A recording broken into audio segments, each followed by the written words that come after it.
Hello and welcome back to the Dougie Critchley Football YouTube channel for another episode of The Truth. We are back in the studio. Sam is here, Jack is behind the board as well, and today we're discussing the next superstar midfielders that could be on the move in the next two windows. Enjoy. Right, let's talk about midfield superstars. And given that we've just been talking about Man United, I feel like they're going to be in the conversation here for any or all of these players. They're certainly going to be heading into January looking for reinforcements, as are a number of other teams around the top of Europe as well. So some of these names will probably, well, they already have been linked to United and co. They will continue to be so. So I think if you're listening and if you don't know these players inside out, you'll get a lot from this. If you haven't heard of them, well, you'll probably see a link to them in about a week anyway. So might as well get to know them. Dougie, how do you want to start this off? What's our criteria? Criteria is, I think we're kind of tied between, in terms of the sort of title or energy of this, it's who's going to emerge into that superstar category. We've seen players like Jude Bellingham reach it in the last few years. Moises Caicedo, I think, is now probably a superstar midfielder. Same with Declan Rice. There are so many countless examples, but it's the kind of rung below at the moment, or even maybe two rungs below that, who have the potential to cost maybe £80 million plus in the next couple of years, that are going to be wanted by potentially a Champions League contender in the next few years. And I think there are some very interesting names to discuss. I mean, on the topic of Man United, they might well be sniffing around, but it's interesting to think that if we did this podcast in July 2024, we'd probably include Kobbie Mainoo, who now can't really get a look in under the current management. So things can change fast. They can, yeah. In Kobbie Mainoo's situation, very badly. He got a huge cheer on Monday when he came on. Fans are desperate to see him. They don't get to see very much of him. Can he outlast Amorim, or does he need to move? I don't know. It's another podcast. We will have to see. Okay, I'll kick things off. Why not? And I'll go with Premier League proven, and I'll go with someone who has already been linked to Man United, and is on the verge of seemingly costing like a genuinely eye-watering sum. It will be interesting to see exactly where this gets to. It's Elliot Anderson, the player I love talking about. Obviously, the guy who proved me massively wrong. Love talking about them. But he's starting to get £100 million transfer hype. Genuinely. It's the price has been set clearly by Forest informally, because all the reporting around Elliot Anderson is £100 million. January plays into that. It's a bit of an emergency situation. If you're looking to buy a midfielder for that much money in January, you are going to be paying over the odds. I found it an interesting exercise in my mind to try and get to the point, like, where do I actually value him? Like, and why do I value him in that way? So, Anderson, homegrown, just turned 23, just under 100 Premier League appearances. So, clearly experienced and knows exactly what's happening at this level. Is getting European experience this season and England international experience this season. It's been a hell of a campaign for him so far. But about the right age here to consider spending a hell of a lot of money on. He's not 18, he's not 19, he's not 27. He's right in that range. And 100 appearances is enough, but not too many, really. He's not like one of those sort of like he's been in it. He's not a Pedri situation where he's been playing 6 years in a row. It's surprising that he hasn't got that many games under his belt. So I think that's a positive here, based on from a consideration of longevity.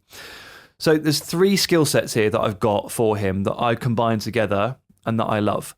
The first is the physicality.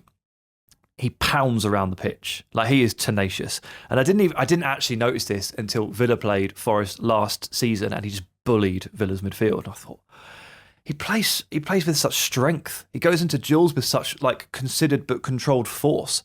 It's really scary to play against. The way he pounds around it is brilliant. So he certainly sets a tone, and he certainly covers the ground.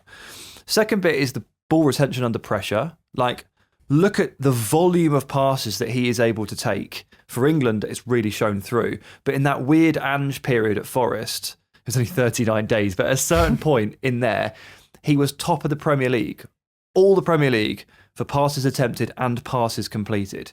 So for a player to be grounded in that kind of Nuno reactive system, to be very, very able to play and handle that many passes, just speaks to, I think, the mentality, but also the skill set. And then the third point is, actually, the range of passing is I think I underestimated that too. He's got an assist this season for a beautiful through ball off a quick free kick. Perfect weight, perfect flight. He's just great, isn't he? He's just great. And so with all of that considered, the homegrown, 23, good amount of appearances, good mindset, all those skills, it's a lot of ticks. And the price that it goes up and up and up and up. And I would say that he is a absolute minimum £60 million player. And that's too cheap. Realistically, I think he might be a £75 million player. Of course, that would mean that based on the fact that Forest don't want to sell, I can see how it ends up ticking up towards 100 and the price point will end up somewhere between 75 and 100. Would you agree? Absolutely. Yeah, I would 100% agree with that. It feels like he's more experienced than someone like a Moises Caicedo, who eventually Brighton, who are expert negotiators, but they got that fee right up, didn't they? I always like to look at who they've been educated under, and the fact that he's worked under Eddie Howe, Nuno, and Thomas Tuchel, that feels like a really diverse set of managers. Like, yes. You've got the kind of energy and intensity of an Eddie Howe system. Nuno much more defensive, reactive, as you say. Ange is much more possession-based. Tuchel kind of brings a little bit of multiple different facets, and the amount of education tactically he'll be getting under Tuchel, that's really, really exciting. I think the Tuchel thing is about being able to learning to and being able to control a game, so control the tempo of a game, which I don't really think he would have been given the opportunity to do under any of the other managers, and mostly because it was such a short-lived experience. But Howe is all about intensity and Nuno is reactiveness. So being able to play for Tuchel and being able to manage the tempo of the game is it's another tick, and that he's been able to show us that he can do that in a situation. Otherwise, if he wasn't playing for England, we would never really know that he could do that. Mm-hmm. Yeah, absolutely. I mean, the player that he's going to be in the next 6 months, maybe even a bit longer, maybe next few years, directly compared to whether that's fair or not, because I do think they're slightly different players, is Adam Wharton, because this is the big debate, particularly online, about who should start for England, Adam Wharton or Elliot Anderson, to allow Declan Rice to play the box-to-box role that he does so effectively for Arsenal. Adam Wharton, for me, I'm just so excited about where this guy could go. I don't think he's actually there yet, and mainly that's due to the lack of games that he's played compared to a lot of players of his age. And Elliot Anderson is 2 years older, he's 23, Adam Wharton's 21. Adam Wharton's actually had a relatively injury hit time at Palace. Is he injury prone, or did he just have a groin issue that eventually needed surgery and that was that? Exactly, he missed 21 games, but there has been a few other sort of small cases that have kept him out for 2 or 3 games up until this season, where he's been much more regular in this side. So last year, as we say, groin issue kept him out from November to February. This season, though, he started 10 of 12 Palace games. And Palace, like Brentford, I was looking at this earlier, have had amazing consistency of selection this year compared to previous years where Palace have actually been quite unlucky with injury. This year, very, very solid. And it's kind of gone under the radar, a bit like Brighton being in 6th, and Villa have flown up the table, as well, as I'm sure you'll no doubt love to mention. Palace are currently 5th, and they're only 3 points off second place Chelsea. And in terms of underlying numbers, which we discussed a lot in terms of relegation, Palace are really good. Yeah. Really good. They are the biggest underperformer of XG in the entire league. And actually Mateta, who had a great record in terms of scoring, could have even scored more, for sure. And only Arsenal have lost fewer than their 2 league games to date. So in terms of what Wharton is doing to contribute to this, he is their 10th most used player this term, which I do find interesting. He's not necessarily a nailed-on... Well, he's a nailed-on starter when he's fit, but they're still managing his minutes, I think it's fair to say. He's just missed about 3 games. That's it. But the rest of them haven't missed any games. Exactly. And he's not... Unlike an Anderson who showed under Ange that he could do this, and maybe Wharton could if he was asked to, he's not a metronome type for me. He only completes 33 passes per game, which is comparatively low. The top sort of João Neves, Rodri's of the past 4 or 5 years in terms of metronomes, they'll be up above 90, 95, 100 even. Pedri too. But what he is very, very forward thinking. Yeah, you can't be a metronome if you're obsessed with through balls. Exactly. It's just not possible. Exactly. So he's at 5.9 progressive passes per game. So a progressive pass is a pass that goes 10 yards towards the opponent's goal. And he only completes 33 passes per game. So that means 18% of his passes are progressive. So for a little bit of context, Vitinha, the best progressive passer, at least gets through the most volume of it in the entirety of Europe. He's completed 136 this season. But he completes 125 passes per game. So 11% of his passes, compared to Wharton's 18%, are deemed progressive. So Wharton is, there might be someone with a higher percentage, but I imagine in Europe will have one of the highest forward-thinking sort of types of pass on him. And he's also really creative now as well, something that I don't think Anderson necessarily has to the same extent. Wharton, I feel like he could develop more into a sort of transition from middle third to final third and be useful in the final third player. I don't think he's going to be a sort of sitting six going forward. This season, he's at 0.27 expected assists per 90, up from 0.21. 0.27 is the same as Bukayo Saka this year. It's only topped by 7 players in the Premier League, none of which are midfielders. So this guy, in terms of threading that ball through, picking out passes, really, really top. The only midfielders in Europe that can top that are players like Fermin Lopez, who's been brilliant for Barcelona. Amidst a number of injuries, he's probably been their best attacking player, at least most consistent one. Arda Güler as well, and Matt O'Reilly, who's been brilliant for Marseille since joining from Brighton. Not a massive defensive output guy, Adam Wharton, but I do think that skill set of being so forward-thinking suits a number of clubs around the world. And in terms of where he goes next, it's very difficult to say for sure. I mean, Palace fans will obviously be desperate to keep him. They're going to lose Mark Gehi at some stage. They've lost Eze, they've lost Elise. It does feel inevitable that a Champions League club is going to come from. Yeah. I did speak to a couple of Palace fans about this, and the reply I got was basically the fans have effectively made their peace with the fact that he will be going at some point. Like, they're just like, it's one of those like enjoy him while you can situations. They know that he's unbelievable. They know better than anybody that he's unbelievable. And it's that quick turn and pass and just the way he takes almost no time at all to receive, look up and thread. It's dreamy. And very un-English. Sorry, but you could just picture him feeding Mbappe. Like, it's obviously going to be like what he does for Mateta is incredible. Imagine what he could do for the best strikers in the world. And that's why like Real Madrid got linked with him last summer as like a tentative, like sort of let's have a look situation. Man United obviously all over it. Arsenal and Liverpool have all been linked. I get it. Like, I completely get it, because it's just that one skill that is even remotely approaching that Toni Kroos zone is like, we have to have a look at him. Yeah, I couldn't agree more. I think the potential is there. I sometimes like to think, who does a player kind of remind me of? And I do think this guy's got better defensive output, but Wharton can also dribble pretty effectively as well. He's a little bit Camavinga-y in my eyes, at least, and maybe it's just the fact they're both left-footed, etc. But I think Camavinga at his absolute best does think forward very quickly as well. Camavinga probably bigger defensive output for sure. Quite a bit bigger on the defensive side of things, I would say. Yeah, for sure. Just before you move on, if you were you're talking about 2 English midfielders here, 2 young English midfielders, and Elliot Anderson and Adam Wharton. If you were going to pick one up, and I know it obviously depends on what club you're signing them for, etc. But what role you want them to do. But if you had to pick one of them, who would you be picking? Yeah, I mean, it does depend. It's very much a how long is a piece of string question, as always with these things. I shade towards Anderson. I really do. Like, I love Wharton's vision and through balls and that sort of turn and go ability with the ball, but I don't know, man. I just look at the physical nature of the Premier League these days, and I just think Anderson fits the bill. Like, he's so durable in a way that Adam Wharton, like, maybe isn't. And that actually might be harsh of me to say, because it might have just been one of those persistent groin things that he should have got rid of really quickly. I'm not convinced he's actually injury prone, but he's more frail than the block of granite that we're talking about in the form of Elliot Anderson here. So I would take him.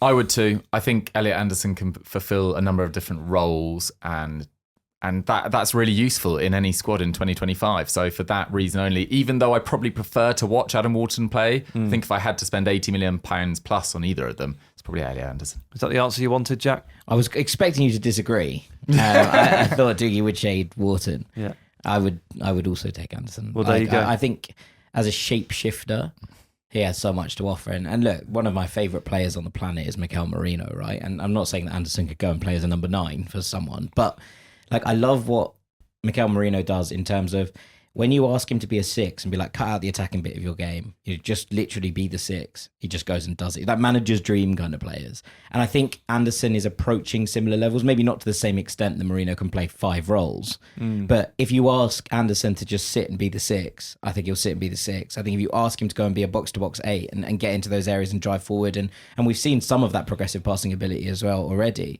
I really, really like the way that he shifts shape. And I think if you were looking for someone, if you were a Manchester United United, or you were a team that were in need of someone to kind of bolster that midfield and be a starting piece, no matter who you brought in around them, that I think is probably what gives Anderson the edge for me. And that's not to kind of dunk on Wharton at all. No. But I think he can platform others in a way that maybe Wharton doesn't. So like if you did drop him into that Man United midfield, would he solve quite a lot of the problems?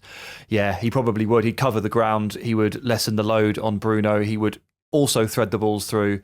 So he'd probably do an awful lot for you. So he'll make your existing plays better too.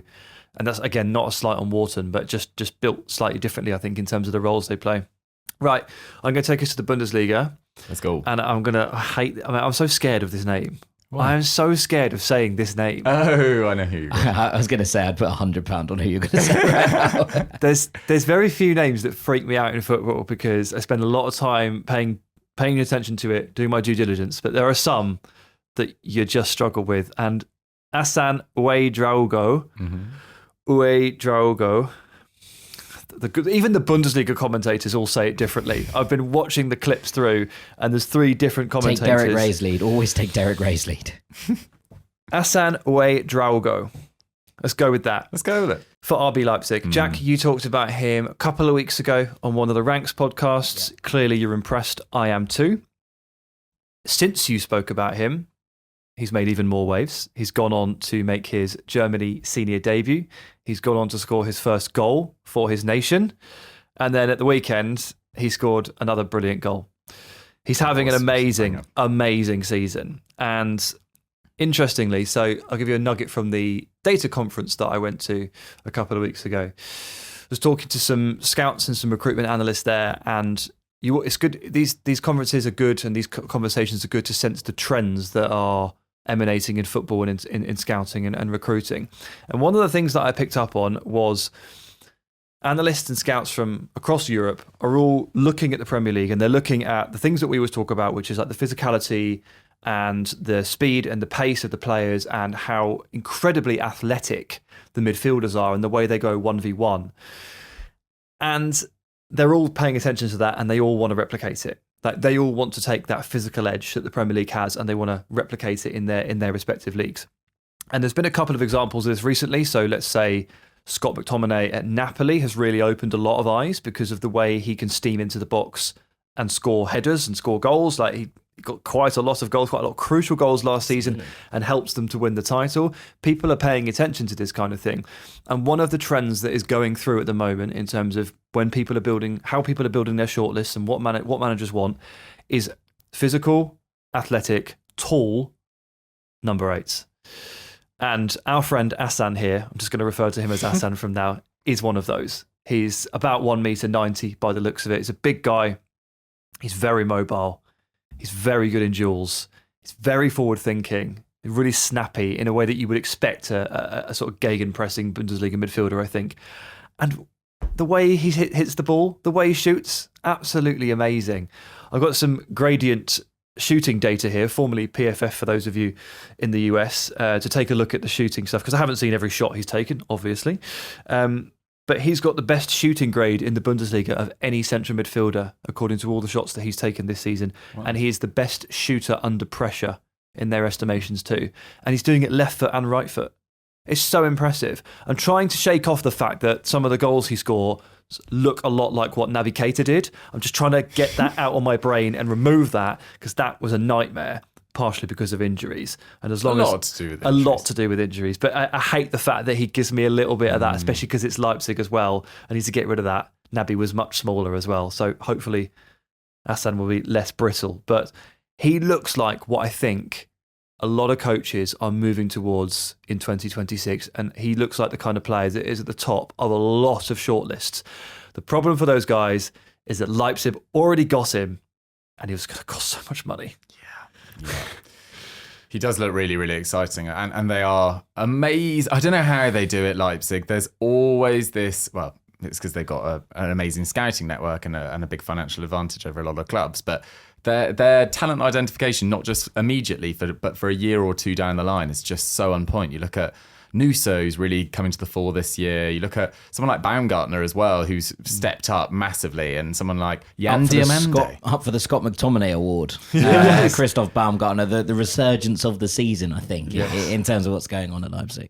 Absolutely. Yeah, I think it's another very good chance. There was a really nice, everything that Scouted Football do is great, but there was a lovely piece that they put together this season, and it referenced a previous piece they'd done where they'd interviewed the former kind of head of scouting in RB Leipzig, and they talked about the process, and they've got distinct player profiles at Leipzig, and they use the current first team players as the example of the profile, and then they take the youth players and they say, right, you're the protege, this is the profile you need to be, because this is how we play, this is how we always play, we always have this profile, you are the next one. So when Xavi Simons leaves, player X steps in, and they want player X to play like Xavi Simons, and they look at his data, and they look at the shots he's taking, the penalty box entries, where you're picking the ball up, and then they literally overlay it with Xavi Simons' data and say, you need to be more like that. They're literally yard for yard comparing. And so last year was a really weird year for Leipzig. It was the first year they've ever really failed, and they've come back swinging big time. But the reason they've got such a good succession plan is because they have such a succinct methodology in terms of how they plan forward. So Assan here would have just been player X, and he would have replaced someone else, and there's going to be another one, and they're going to be right now that they're pointing and going, you're supposed to be that. Why aren't you picking up the ball here? You're doing your jewels are in the wrong place. It's amazing. Yeah, I mean, I think what's really interesting with him is they signed him last summer from Schalke, and I think that there was a relative sense that he might step straight into the team, and he picked up a pretty bad injury that ruled him out for most of last year. He got an opportunity under Ole Werner at the start of this campaign, and he's just never looked back. I think it was against Cologne was his first start. And, you immediately see it, that kind of ranginess in the number 8 role. He is an incredible, from a physicality perspective, he's incredible, but technically in the way that he reads the game already, you're looking at it. And so, to your point, Dougie, about their scouting network, I think that they've been incredible at kind of reaching around the world and finding different stars. This was a very, very homegrown one from a Leipzig perspective. To just pick someone up in the Zweite Bundesliga and be like, yep, I think you fit all of the profiles. He looks a real talent. Now, Sam, to your point there about them kind of fitting player profiles, there is a sense, I think, sometimes with Leipzig, you have to be a little bit careful about taking them out of Leipzig because you're not asking for them to do exactly the same thing. But I think in this instance in particular, this skill set translates really nicely to pretty much what most teams would want from a number 8 at box to box. I think so, because I think he'll just hold his own physically. So that's a major first step. And then the rest of it, you can kind of coach him along with. So you don't really have any concerns from that perspective. He doesn't need to be brought into the game. He won't struggle physically. So he should be all right. I wouldn't have too many troubles with this. Of course, if the price starts to escalate out of control, that's when the concerns creep back in, as with any young player who is subject to a 60, 70, 80, 100 million pound. It's tough out there. Florian Wirtz, we hear you. So that's when the concerns will start to creep back in. But stylistically, this is one of those rare occasions where I don't think I'd be too worried about taking a player from Leipzig. Fair enough. Right, on the topic of physicality, Nico Paz. I can't believe this guy is 6'1". I just don't believe it. So I wonder where you're going with that. He just doesn't look 6'1" to me at all. I feel like it's a lie. I think it could be a lie. It could be a lie. Heights are not regulated in football. Maybe it's the way he moves. Maybe I was going to say Serie A midfielders being a bit more diminutive, but actually look how many man mountains they've now got at places like Milan with Fofana and Rabiot and Juve with Locatelli and Koopmeiners. I don't think that necessarily translates. But look at even Perisic on the wide areas. Yeah, this is true. Yeah. This is true. But Nico Paz feels like if you don't know about him now, you definitely will in the next couple of years. 21-year-old Argentinian, part of an amazing crop of emerging Argentine talent, along with Matias Soulé and Mastantuono, etc. Valentin Barco as well is having a great year at Strasbourg as well. He's already been capped 6 times by Argentina. He came through at Real Madrid. Well, he didn't initially, but he joined Real Madrid and La Fabrica in 2016, so a long time ago. And actually, I don't remember this at all, but he ended up playing 23 league minutes for them across 4 La Liga appearances off the bench. He played a Champions League game. What? Played a Champions League game against Braga when as well. Fabinho played for Real Madrid and everyone's like, did he? Yeah. Nico was slightly different in that, I don't think they were quite sure what he was yet. And I think, at Como we've seen this emergence of this just incredibly silky number 10 who very much doesn't really feel like they fit anywhere else. But because of his physical profile, and I think it's a good one to point out, I think they were like, maybe he's a centre mid. He's a little bit, and not in terms of stylistically, but the way that Scott McTominay was misprofiled, because he was like, oh, you're big, You must be a defensive midfielder. And I think that there was something probably quite similar with Nico Paz, where they were like, we're not quite sure where we should play you, actually, to get the best out of you. But that question has been answered. Well, on the topic of which, and I think this is when he was even initially joining Real Madrid, he played as a centre-back. And then he played as a striker, and he played on the wing as well, and now he plays as a number 10, which is great. That's kind of what we've been talking about for Elliot Anderson, being able to play different roles, having an understanding. I mean, there's extreme cases. But someone like, and I know he's never really lived up to it, Juve, but Teun Koopmeiners and his versatility, it's very handy. Yeah. And he's centre-back these days. Well, exactly. He's now being used as a centre-back. But he joins Como for €6 million in 2024, so August 2024. There's reportedly a much talked about €10 million buyback clause. Real Madrid will just activate that, even if they're not, even if he doesn't become a central piece of their project going forward. And I think he's got a decent chance of it, but there is a lot of competition there. They'll buy him and sell him on. Well, even last summer just gone, there was talk. Tottenham were briefly in for Nico Paz when they were scrambling around post Eza debacle, and basically it seems like, reading between the lines, it seems like Real Madrid told him, don't you dare. Like, even if Como accept the bid, you're not allowed, because you're coming back home in a year's time. That's what it felt like. And also, I think it's probably helped him to have another year in Italy with the Como side that are really improving week on week under Cesc Fabregas as well. Like, last year was their first year back in Serie A since 2003. This is a side and a club that were in the fourth tier of Italian football in 2018-19. So it's been a remarkable rise, and a lot of that is financially motivated, and it's not, it's not a fairy tale. Yeah, it's not a fairy tale, but it's been a quick rise. And it was, I think his name's Ossian Roberts, the really highly rated Welsh coach, Ossian Roberts, who got them into Serie A. They then appoint Fabregas, and he's getting so much praise, and the work they did last year with players like Strafazza, who now has left, and Mark Kempf, the centre-back, etc. But it was really, and Assan Ouédraogo arrived in January. He was very, very good as well. Maxence Caqueret, I used to love Maxence Caqueret at Lyon. But it was Nico Paz who was the star. I mean, 6 goals and 8 assists in 35 league games. Como, first year back since 2003, as I say, finished 10th. He got 14 league goals and assists. That was only 2 fewer than McTominay, who, ends up being Ballon d'Or nominee. And it was the same as players like Tighe, who had a very good year for most of it last year for Atalanta, and Reinders obviously got that move to Man City. Now, fast forward to November 2025, they're 6th. They're only 4 points behind second place Milan. They've got the 5th best attack, and only Roma and Arsenal have conceded fewer than their 7 goals in the entirety of Europe. So they are legitimate contenders for a Champions League spot, and maybe, I'll leave it at that. Champions League spot. But this season, he's played all but 17 league minutes. We had some doubt about Wharton having a few injury issues in the past, let's say. I don't want to say injury prone. Nico Paz plays pretty much every minute of every game. 5 goals and 4 assists in 12 games. That's 2 more than next best Berardi, Boni and Pulisic, so the most in Serie A. And it's no fluke either. Only Moise Kean, who, after being so red hot last year, is really struggling this year, has taken more shots than him in Serie A. He's getting the same amount of shots on target per 90 as Eberechi Eze and Julian Alvarez, 2 players who are top. And only DeMarco has created more than his 29 chances. He also mixes it physically. He can dribble through tight spaces. He looks like he's going to be a star somewhere, whether it's going to be Real Madrid or not. You really like him. I really like him. You can tell. Sometimes when Dougie just talks like a player, he starts rubbing his hands together, and there's a glint in his eye. Like, I can always tell when Dougie likes a player and when he really likes a player. And I don't think I have players that I don't like, though, to the same extent. Like, you've got some players that are on your naughty list, let's say. That sounds a bit sexual. Your list that you don't like. Yeah. And there's always one comes up every couple of weeks, and you have to go, oh, Jack knows that I don't like this guy very much. It's true. The fact that the frequency with which I reference does suggest that there are quite a lot of players I don't like, which may be a bit harsh. I don't know. I think I'm just generally much more neutral, but there are a few players that really light my fires, and Nico Paz as well. If you watch enough football, some people will just wind you up, though, on the pitch, won't they? Come on, they just will.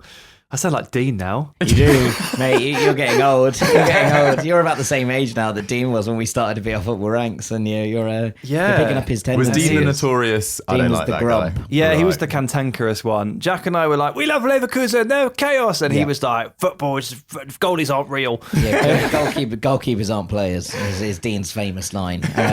But yeah, I mean, And then they become increasingly good at football and playing with their feet, and he got a bit stuck. we've switched roles. Dean's much less grumpy since he's moved to San Diego, and you picked up the grumpy trait. What is it? Fatherhood? Yeah. There is a level, and like I really like Nico Paz as well, and I think the Catalara is a good comparison point. That worries me a bit. There's the whole Kaka trait, like really tall number 10s who have that kind of ability to glide through pressure, and they're not exactly the same player, but there's hints of Kaka about the way that Nico Paz plays. Does he run with the same amount of force though, and There's- gusto? there's a- Like, no, I because think he's Kaka as was quick, like, yeah. He's not as quick because Kaka was an unbelievably fast. but he just footballer. ran with such momentum. Nico Whereas- Paz is a little bit silkier, I would say, in terms of sometimes the way that he kind of just like works his way out of pressure when there's 2 or 3 players around him. But there's definitely an element when you see a tall number 10 who can drive with the ball, that your mind immediately goes Kaka, and there's definitely a bit of that around Nico Paz, I think. The dead balls as well. I didn't even mention them. That's why he's got so many goals and assists.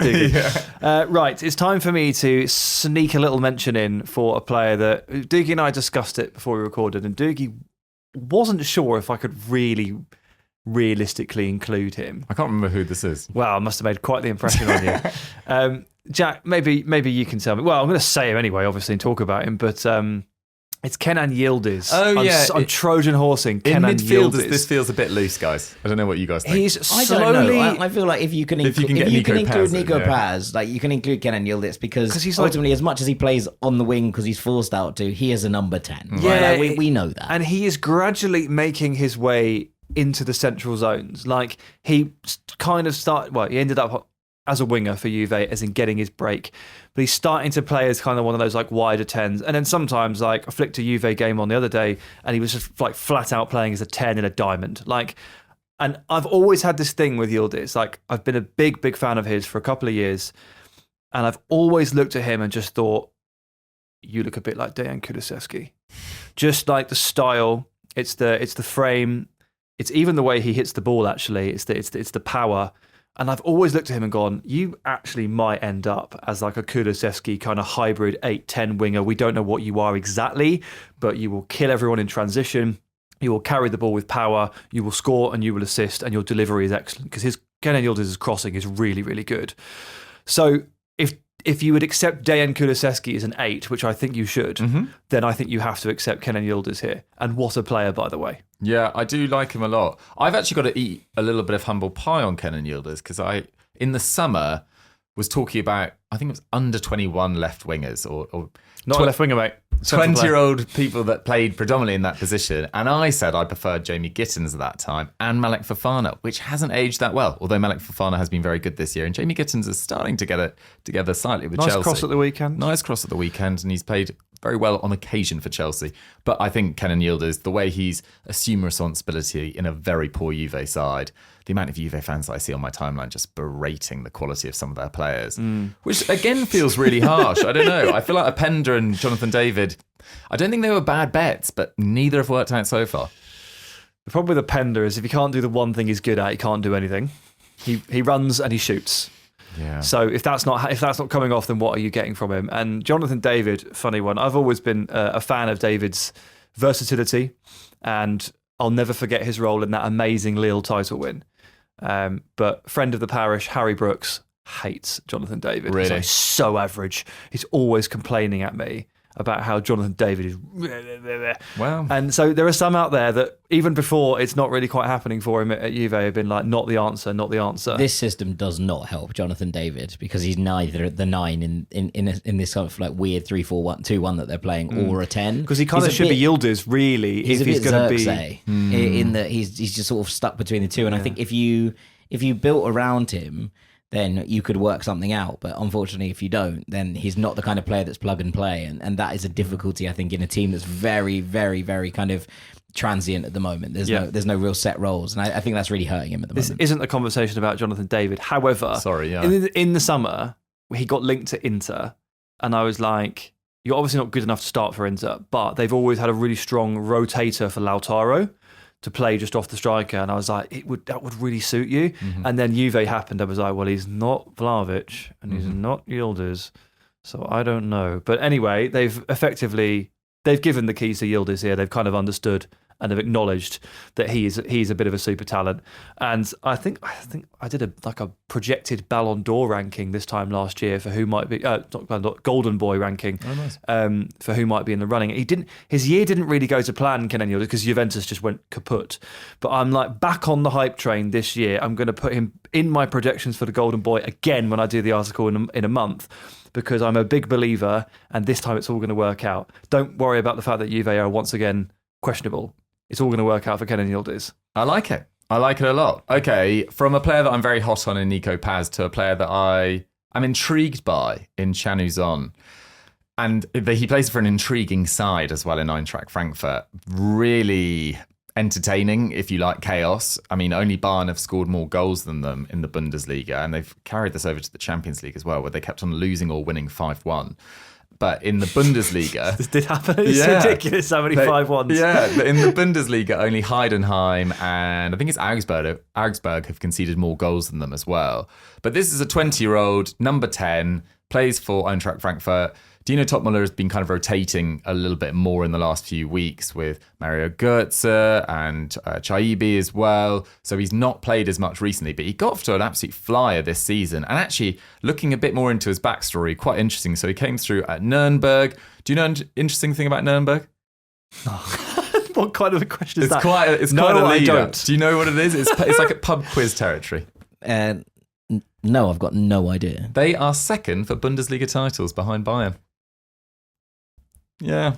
What? I know. No, it's like none since about the 50s or 60s, but they've got more than Borussia Dortmund.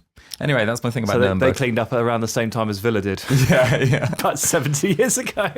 The Huddersfield town of the Yeah, Bundesliga. exactly. But he was playing for their under-17 side at 15, bit of a prodigy. He scored 22 goals in 19 games as a 16-year-old for their under-17 side, promotes himself to the under-19 side, then gets into the senior side, scores a hat-trick, becomes the youngest ever to score a hat-trick in a Pokal game. He grabs 3 goals and 2 assists in that, and Eintracht Frankfurt say, we'll have a little bit of that.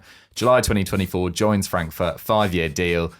Plays mainly off the bench last year, but still contributes 4 goals and 1 assist. Only Ekatike, Marmouche, and Christensen, randomly, former Leeds Rumbler. right back, exactly, scored more goals than them. But this year, he's become a little bit more key, particularly at the start of the season. If we'd had this podcast in September, I might have been a little bit hotter on him. But he still started 9 of 11 league games. Frankfurt currently sits 6th. They're up and down, as I've already said.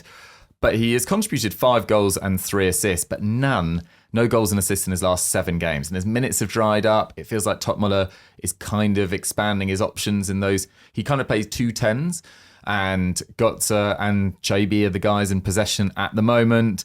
There are some interesting elements to his game. He seems to pick up positions very well. There's the low socks. He's quite aesthetic to look at. And he has an amazing goal-scoring record as a junior, which suggests that he could probably translate that to a senior level.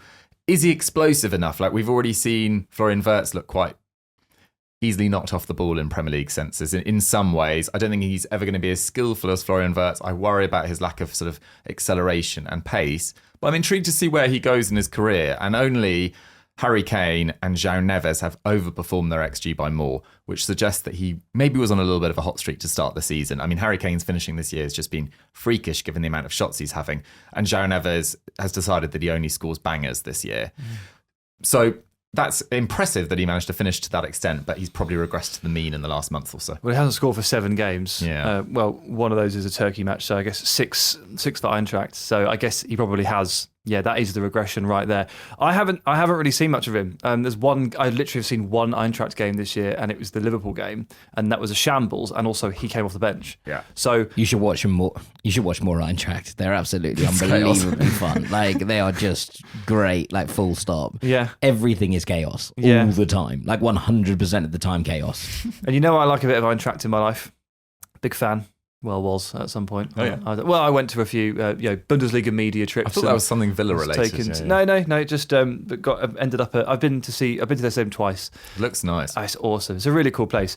I mean, look, interesting, but I can't comment. Mm-hmm. The fact that you presented him and gone, well, there's loads of problems, suggests that. He feels less of a superstar than my other two suggestions for sure. And I don't know.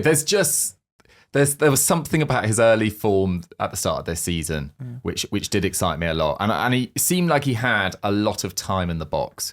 Like he'd often take one more dribble around a player and still manage to finish quite effectively. It didn't feel, often with a young player, it feels really rushed. It's like, this is my moment, I've got to seize it. And he was under pressure as well, given the calibre of player they've lost. A lack of burst didn't hold Mesut Ozil back very far. So, it's not a reason. I appreciate that the game has changed somewhat in terms of that, the physicality and the speed of it, but it's not a complete. Yeah. Although Ozil in a weird way was so languid, but he could transition quite effectively. He just wasn't quick himself. Yeah. Yeah. But he just doesn't look like he's going to cover ever as much ground. But yeah, let's see what happens. We'll see, I guess. We'll see. Right, that's 6 names. Yeah. There is a 7th. Oh. It's for Jack to discuss. Oh. Ooh. Greeted with a big grin. I was waiting for someone to bring him up. Joao Gomes. Oh, that's not what I thought you were going to go. What do you think? Want to talk about? I thought you were going to go with who I genuinely believe is going to be the breakout midfielder of this generation. Oh. Victor Froholdt. Oh, no, we're not interested in him. Sorry. Who is I'd like to hear about him. Going to be an absolute superstar. I did talk about him in real depth. He was the top of my list in the breakout stars on Ranks FC. So I would recommend that you go and have a listen on that one.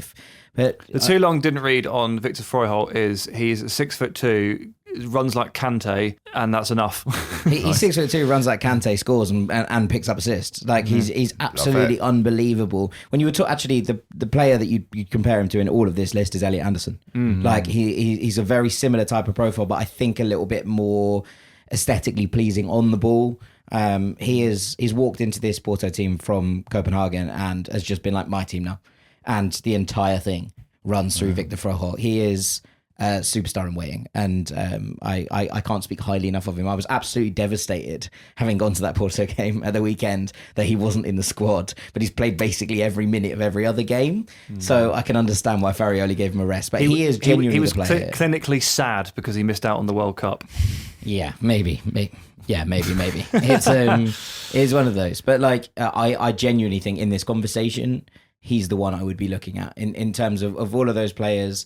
I think, especially in terms of deeper line midfielders where we started, he was the one for me that jumps out as the kind of next big thing player. So I was more than happy for you to talk about Victor Froholdt. I knew you'd bring him up. The Joao Gomes thing was serious though. So while I knew we'd be talking about Froholdt, Gomes has been linked to Man United by our old friend Dean Jones in the last 24 hours. You're a big fan of him. Not many people watch Wolves, including I haven't seen much Wolves this season. I'm a fan of him, but I thought you'd be best placed to speak to him because Jonesy boy has linked him to Man United for £50 million. Yeah, I mean, look, he's a ball-winning machine, right? Yeah. Like in fact, you talked about Kante kind of players there. Joao Gomes is that kind of player. Like he is someone who covers an immense amount of ground, who wins duels in the middle of the park. The question I would have from a United perspective is whether the aerial physicality of someone like a Casemiro could be replaced by a kind of diminutive ball winner type. Now, that's not to say that he wouldn't necessarily translate. I think that he would be very good in a lot of different midfields, but I think that would hang over it a little bit in terms of United are a little bit weak aerially in the middle of the park at the moment, and the fact that Casemiro is in there winning headers and winning kind of second balls in the aerial perspective is one of the things that I think has made them better this year. And they have a player who was really good at covering ground in Manuel Ugarte, who was, that kind of player who hasn't translated necessarily to the same extent. And I thought he would. That's another one I will have to eat humble pie on. I really thought that would work once Amorim came in there. And it really just hasn't. I think Joao Gomes is a really, really good player. I think you have to pair him with someone smart.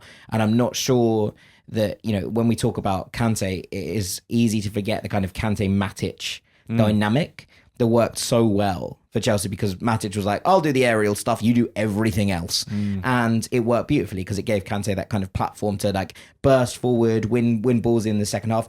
we talked about this a lot on ranks back in the day, Sam, that Kante was kind of an 8, a defensive-minded 8, but an 8. Yeah. And we always hated the put him at 6. No, don't put him at 6. You don't want him to have all of the ball. Don't tie him down. Yeah. You don't want him to have all that much of the ball. I think Joao Gomes is a similar player, and actually that's why I quite like the Andre thing, because you want Andre to have all the ball. The two of them are quite diminutive as a partnership, right? But in terms of one player to go and destroy and one player to sit and dictate, Andre and Joao Gomes should work in that regard. I just think that they're being overrun by physicality. So I like Joao Gomes a lot, and I think that he would be a good addition to a Manchester United midfield, for example, off the back of that. But I think you'd probably have to think about who you pair him with. And actually, in that kind of situation, if he's coming in as a Casemiro replacement, I'd have question marks. If he came in to play alongside Casemiro in a 2, then I think you might be onto something, because actually that would give him the platform to get around and do the things he's really good at, which is just putting out fires left, right and centre. Might send you back to square one on the old press resistance on the ball, though. Like, can you progress the ball through the thirds if you have Gomes and Casemiro? It's probably not good enough for the top team. So that's a tricky one. That's a really tricky one, because you have to balance all the needs of the team. And you're right, you can't take Casemiro out, because even at set pieces, he's really, really important. It's like with to pull a Villa comparison in, when you had Douglas Luiz or Yuri Tielemans, they're both pretty small guys. So you would always need to make sure that their partner is very tenacious, but also like literally big. So Camara is plus 6 foot plus, Onana is like 6'6", and Villa have recruited very specifically to make sure that partnership works really well. So you always have to bear that in mind, and what your knock-on effect is for set pieces, which at 5'9", Joao Gomes is basically a bit of a problem there. Well, there you go then. Maybe not for Man United in the January window then. Well, my issue is, I've got loads of issues, but my issue with transfers going forward is, like, a lot of the focus over the next, up until the next summer will be on Liverpool and Man United, you'd have thought. Liverpool have just spent over £400 million, and I find it really difficult to choose the players that Man United should sign, because I'm not sure whether Ruben Amorim will be here in a year's time. I mean, results would have to drastically improve, and it does feel like it's a case of every couple of weeks it's one step forward, sometimes 2 step backs, maybe 2 forward, 1 back. It just, the lack of consistent progression doesn't feel appropriate for a manager that's been in for over a year now. They are a question mark. They are consistently a puzzle. I never know how to feel about them. Even for this episode, I pitched to Dougie, maybe we do an episode like how good are Man United, and it was a genuine question. Problem with that episode is you don't really know where to go with it, and I was pretty certain they were going to beat Everton even before the red card on Monday night, and they just didn't. Sometimes I see them show up and they just explode out of the blocks and they play 20 minutes of fast, furious football like a hurricane, and sometimes they barely even get started, and I just can't put my finger on exactly what they are at the moment. So it is difficult. The one thing I am pretty sure of is they can afford new players. They tried to tell us in the summer they were poor. No one believed them, and then they ended up spending £200 million on 3 forwards. I reckon they still got money, so they will be throwing money at the problems. Just they have to do it smartly. They seem to have money for Baleba if they wanted him, and they decided that was too big a risk. And you know what? It looks like a smart decision now, but I think that there is money in the tank. I think the thing with United performance on Monday in particular was that for the first time since the Europa League final, I came out of that game and I was like 0 positives. I think every game for Man United this season, okay, if you take the Grimsby debacle out of it, but I think you can take that debacle out of it in terms of just their proper football weather. That I mean, just one of, I think that you can just be like one of those days at the office, and ultimately United are now susceptible to those in the same way that teams in the middle of the pack in the Premier League are, in a way that teams at the very top aren't. But actually, that game was the first one I looked at and was like, I don't know what to take from that, from a Manchester United perspective. And that's what felt, I think, so much like regression rather than the result, because, things like that can happen. Everton are a team that want to defend on the edge of their own box, who are good at that kind of thing. And United didn't have the answers. But I think the issue was the performance as opposed to the result. The only thing I could take from it, and it's spurious at best because it doesn't even mean anything, but Mateus Cunha wasn't there, what could have been. And if that's the best you can do, then what does that even mean? Yeah. Well, if I was going for anyone for Man United, though, it'd be Elliot Anderson. Yeah, I would. That's who I would spend the money on too, for sure. Is there anybody else at the top, towards the top of the table across the leagues that you think are just crying out for one of the players that we've been talking about? I think I'd love to see Nico Paz anywhere. But to be honest, I mean, he might be in the Champions League with Como next year. I mean, he won't be. He'll be at Real Madrid on the bench, but he might get sold again or loaned or something. He actually feels like someone that could be loaned to a Premier League club next year by Real Madrid. So watch this space. Interesting. Right. Okay. Well, a good discussion on some good young players. I enjoyed between it. three fine gentlemen. Oh. Yeah, lovely stuff. Thank you so much for watching this episode of The Truth. If you enjoyed it and you prefer to listen to your podcast, go check out the Ranks FC podcast feed with Jack, with Dean, and of course us on a weekly basis. Thanks for watching.